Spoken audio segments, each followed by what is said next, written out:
Hello and welcome to The Gaggle, where we challenge and, if necessary, destroy media narratives. I'm George Szamuely. With me today, of course, is co-founder of The Gaggle, Peter Lavelle, host also of RT's talk show, Crosstalk. Well, Peter, our friend, so to speak, Bill Barr is back in the news. As we know, he nabbed a huge book contract. So his book is coming out probably in the near future. But why he's in the news is that he had given a series of interviews to ABC reporter Jonathan Karl, who himself has a book coming out about the aftermath of the November the 3rd election. It's kind of a bizarre thing because, I mean, by the time these books come out, everyone will be sick to death of the aftermath of the November the 3rd election. But that be that as it may. What's interesting is that Jonathan Karl has written about these interviews with Bill Barr.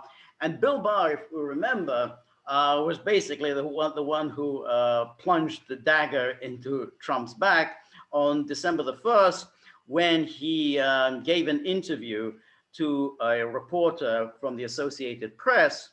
And during this luncheon interview, he used this very carefully formulated term that, of course, AP reported, and then it was picked up by the media throughout the country. And Barr said, and I quote, "To date, we have not seen fraud on a scale that could have affected a different outcome in the election." So now Bill Barr is a lawyer, and that phrase is very, very carefully crafted. This isn't something you just trot out, in the middle of a salad. You obviously had worked on this very carefully, and you have to read it and reread it exactly what he's saying. To be honest, he's saying nothing very much, since it's clear even from but he said everything. Yeah, exactly. From his interviews with Jonathan Karl, it's clear that the DOJ never really conducted any proper investigation. Well, if you don't conduct a proper investigation, you can't very well say, well, you've seen no evidence that could have affected the outcome of the election. There's also a disclosure that the pressure was being applied on Barr by Mitch McConnell. McConnell was telling him that he should make a statement saying that there's nothing to Trump's claims, because according to McConnell's foolish calculations, Trump's challenges to the election were damaging Republican prospects in Georgia. There was senatorial prospect, and we know Republicans lost both of those. Completely nonsensical argument. We can talk about that. They shouldn't have lost either seat. Exactly. And so here, what is clear, and then another interesting disclosure in these interviews is that Barr was expecting Trump would lose. And that so when the results came in after November the 3rd, it merely confirmed what Barr was expecting. And it's clear Barr was not unhappy to see Trump go down to defeat. Barr is, of course, the best representative of the GOP establishment. He had been Attorney General for George Herbert Walker Bush. He's a very, very affluent Republican lawyer.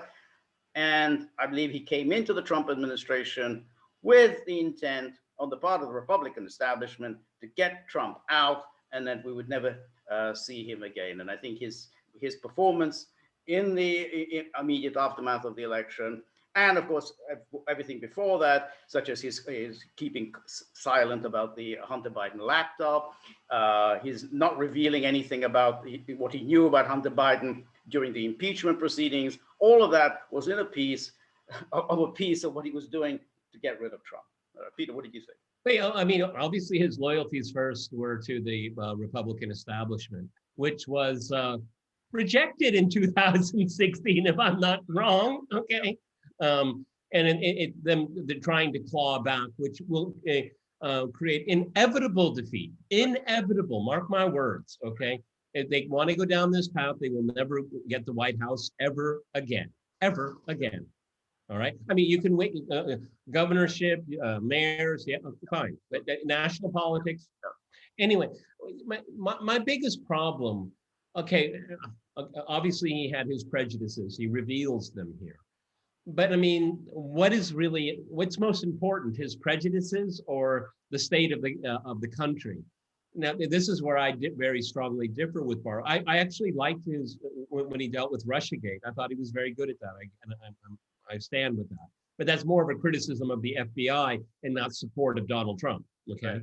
but because it was such a contentious election, the media coverage was so overwhelmingly biased and poisonous. I would have thought that it would have been incumbent upon someone that had been Attorney General before, that he knew he would be vacated. Even if Trump was reelected, he was going to be leaving anyway. Okay, is that maybe so there is no real strong doubts, so the country can recover and heal and move forward. And actually, folks, maybe give Joe Biden a little bit more legitimacy. See, I think there was a gross miscalculation. Look, George, I don't know how many DOJ lawyers are on the January 6th game.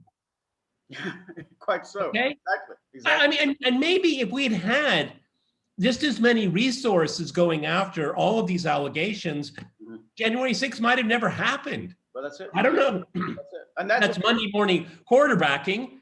But I mean, you and I have been very, very consistent. Take on every single allegation. There was plenty of time before the electors certified. Go through and say, nope, see, here's the evidence, that's wrong. Next one, nope, this, okay, wrong. Right. Delete, let's go to the next. And they should have put the resources into it. Yep. And prove their case. Isn't that what they're supposed to do? Prove their case? Well, that's it. And I think that's what was revealing in these series of interviews. Because again, Carl obviously is no friend of Trump's, but it's clear from Carl's interviews that Barr made no effort to investigate either an official inquiry from the DOJ, an unofficial inquiry. Barr was perfectly happy to settle for Trump's losing. He was silent for a long time. It was about a month till he gave this interview to the Associated Press. And he only did it because Mitch McConnell was putting pressure on him and saying, hey, we're in trouble. Biden is going to be president. And it looks like we're going to lose the Senate if we lose these 2 Senate seats.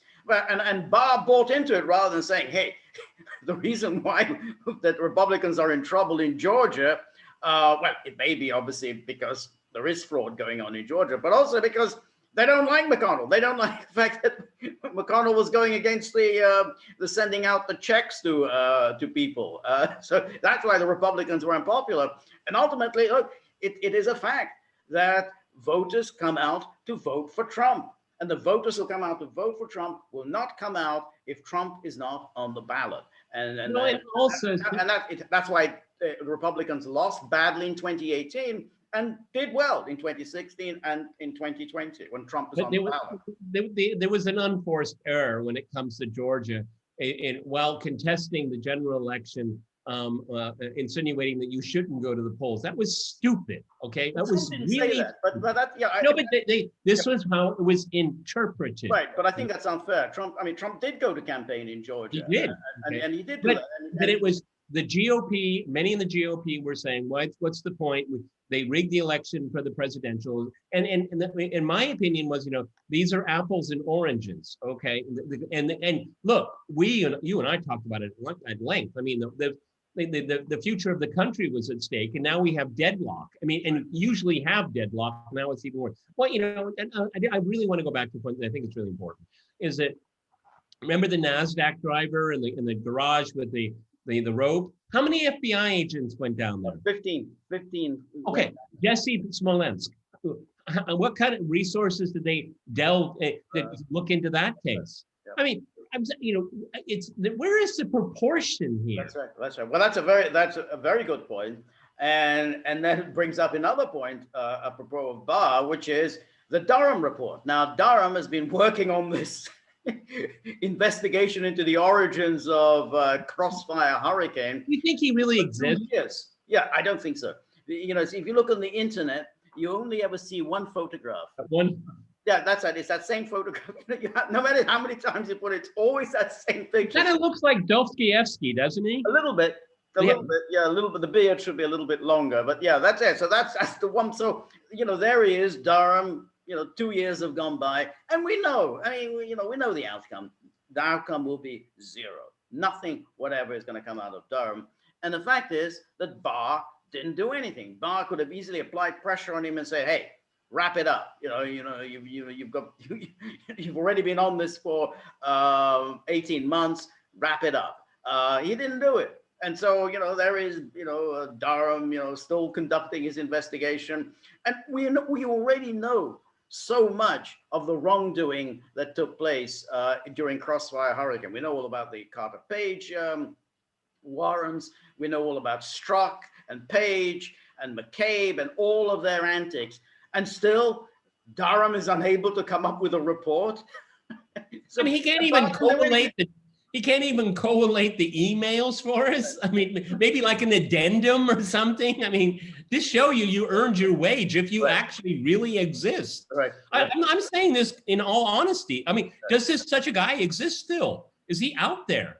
I have my doubts. I really do have my doubts, but he exists. And that evidence of the sort of the lack of any photographic evidence for his existence, other than that same picture. It's a little like these dubious characters you get on Twitter and Facebook. This glamorous blonde. But there's probably some guy behind it. But so that's why I don't know whether this. Go. The interesting thing is that. The GOP establishment won, but what is winning in this case?